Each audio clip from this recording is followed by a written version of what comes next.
آپ فرماتے ہیں ہم نے خدا کو حضرت صلی اللہ علیہ وسلم کے ذریعے سے پایا۔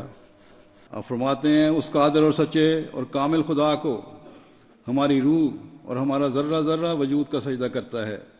جس کے ساتھ سے ہر ایک روح اور ہر ایک ذرہ مخلوقات کا ماں اپنی تمام قوا کے ظہور پذیر ہوا، اور جس کے وجود سے ہر ایک وجود قائم ہے، اور کوئی چیز نہ اس کے علم سے باہر ہے اور نہ اس کے تصرف سے، نہ اس کی خلق سے۔ اور ہزاروں درود اور سلام اور رحمتیں اور برکتیں اس پاک نبی محمد مصطفیٰ صلی اللہ علیہ وسلم پر نازل ہوں، جس کے ذریعے سے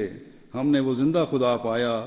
جو آپ کلام کر کے اپنی ہستی کا ہمیں نشان دیتا ہے، اور آپ فوق العادت نشان دکھلا کر اپنی قدیم اور کامل طاقتوں اور قوتوں کا ہم کو چمکنے والا چہرہ دکھاتا ہے۔ سو ہم نے ایسے رسول کو پایا جس نے خدا کو ہمیں دکھلایا، اور ایسے خدا کو پایا جس نے اپنی کامل طاقت سے ہر ایک چیز کو بنایا۔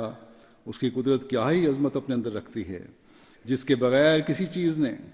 نقش وجود نہیں پکڑا، اور جس کے سہارے کے بغیر کوئی چیز قائم نہیں رہ سکتی۔ وہ ہمارا سچا خدا بے شمار برکتوں والا ہے، اور بے شمار قدرتوں والا ہے، اور بے شمار حسن والا، اور بے شمار احسان والا، اس کے سوا کوئی اور خدا نہیں۔ فرمایا اس بات کو فرماتے ہوئے کہ مجھے جو کچھ ملا حضرت صلی اللہ علیہ وسلم کے فعل ملا، آپ فرماتے ہیں میں اسی کی قسم کھا کر کہتا ہوں جیسا کہ اس نے ابراہیم سے مکالمہ مخاطبہ کیا، یعنی اللہ تعالیٰ کی،